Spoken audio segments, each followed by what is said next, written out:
Vamos iniciar então nossa primeira aula, né, sobre controladores lógicos programável, né, o conhecido CLP, né, esse componente eletrônico que surgiu na indústria e podemos dizer que ele revolucionou, né, os comandos, o controle, né, a automação dos equipamentos, tá? Então vamos ver um pouquinho, vai ser mais que uma aula de introdução, porque para que você realmente consiga programar um CLP, né, fazer toda a parte de monitoramento que se faz com o CLP, teria que ter um curso aprofundado somente em CLP, né? Então vamos só trabalhar um pouquinho o conceito, conhecer alguns elementos básicos que fazem parte desse componente extraordinário, né, que está em muitos painéis, muitas máquinas automatizadas, né? Então nessa primeira aula nós vamos ver um pouquinho sobre o CLP, vamos falar um pouquinho sobre a história do CLP, como que ele surgiu, né? Qual é a aplicação do CLP, vamos comparar o CLP com o comando a relé, né? E vamos falar um pouquinho sobre o princípio de funcionamento desse componente, tá bom? Muito bem, o que se buscava, né, sempre se busca na indústria é a flexibilidade, que eu possa alterar aquele processo de forma mais rápida, né? Eu estou produzindo um determinado produto, eu quero mudar para outro produto e eu consiga, na mesma linha, fazer isso, né? Então o CLP veio disso, né? A General Motors em 68, né, tinha muita dificuldade, né, para ela conseguir mudar, né, a lógica de controle dos seus painéis elétricos, que é tudo painéis a relés, né? Então eu queria mudar uma linha, né, queria alterar uma forma de processo e eu tinha que mexer no painel, era complicado, era demorado e tinha um alto custo. Então o CLP, né, foi então estudado e inventado para que trouxesse, né, para os processos uma flexibilidade, uma facilidade de alteração, né? Claro que daí com o tempo acabou se melhorando muito outras coisas, né? Ampliando a possibilidade de automação, de controle, de resolução de problemas, né? Facilitou bastante com a utilização do CLP, né? As aplicações são diversas, né? Então esse controlador lógico programável, o CLP, é utilizado para comandar sistemas, né, automatizados, né? E o mesmo opera lendo os sinais do sistema, né, através de suas entradas, né, processa essas informações, né, utilizando uma programação definida pelo usuário. Essa é uma vantagem, né? Podemos dizer que ele é um computador industrial em que o fonte eu que determino, eu que programo o operacional dele, né? E daí ele vai emitir comandos na saída para controlar o processo. Então ele recebe informação do processo nas suas entradas e emite comandos na saída para atuar no processo, né? Então, de uma forma bem resumida, é isso que ele faz. E se eu comparar, né, o CLP, né, versus o comando a relé, nós vamos ver o seguinte, que nos sistemas de comandos elétricos, né, quando é relé, eu utilizo diversos componentes, né, relés, temporizadores, contadores, enfim, uma série de componentes para que eu consiga ter a automação desejada.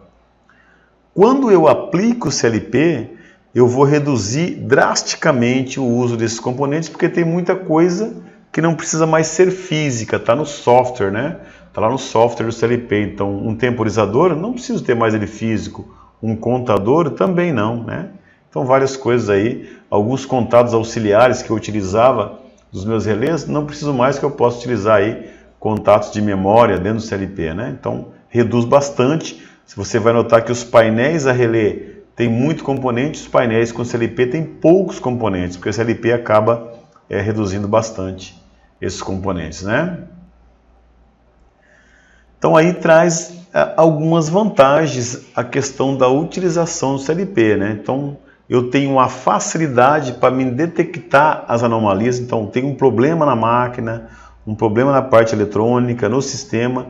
Eu monitorando através do CLP, eu consigo identificar mais rapidamente a falha, né? Em alguns casos eu posso, até o CLP vai me indicar a falha, né? Eu tenho painéis menores, o que reduz o custo, né?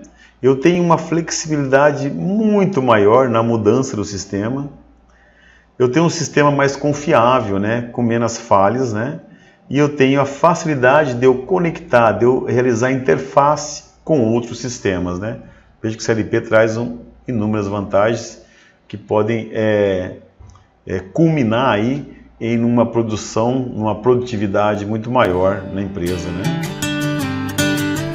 Então, qual é o princípio de funcionamento do CLP? Então, como que ele funciona? Como nós dizemos, né, como nós falamos anteriormente, ele é um computador industrial, né?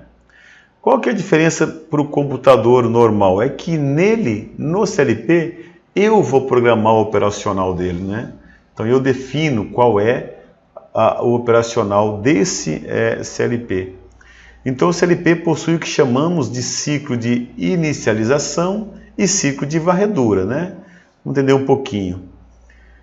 O ciclo de inicialização, né, ocorre quando o CLP é ligado. Eu liguei o CLP, nesse momento, né, ele irá fazer uma varredura, uma verificação dos módulos, né, das entradas e saídas, e também, né, se houver algum programa de usuário instalado. Então ele faz a varredura para entender o que está acontecendo. Após essa verificação, então o CLP inicia o que chamamos o ciclo de varredura. O que é o ciclo de varredura, né? Ele vai verificar então o estado das suas entradas, né? Ele vai comparar essas entradas com a programação definida pelo usuário e ele vai atuar nas saídas acionando para realizar alguma ação no processo. Então, basicamente, bem simploriamente, né, bem básico, dizendo assim, ó, se eu quiser que ao acionar uma entrada do CLP ligue uma lâmpada na saída, então ele vai fazer a inicialização, vai verificar, vai ligar, depois ele faz uma varredura na entrada, se ele viu que a entrada está acionada, ele então aciona a saída, porque eu programei ele para acionar a saída, né? Então, e ele fica repetindo esse ciclo, né, o tempo todo, ok? Então eu tenho, né, se eu quiser resumir, se eu tenho uma inicialização, né, quando eu ligo ele, depois eu tenho uma leitura das entradas, ele executa o programa estabelecido que eu estabeleci e ele então atualiza as saídas, né, para atuar no sistema e fica fazendo esse ciclo, né, o tempo todo, né. Aí, de forma mais simplificada, entradas, né, a unidade de processamento e a saída. Então, as entradas são identificadas por I, né? Então, eu tenho I0, aí tem um byte, né? I0.0, I0.2, I0.3, né? E assim por diante, né? Eu tenho as saídas, né? Que são identificadas por Q, que é 0.0, que é 0.2, que é 0.3, e assim por diante. Isso aí são as saídas limitadas. Claro que o CLP eu posso expandir muito mais as saídas. Isso é um esboço do CLP, quantidade de entradas básicas, né?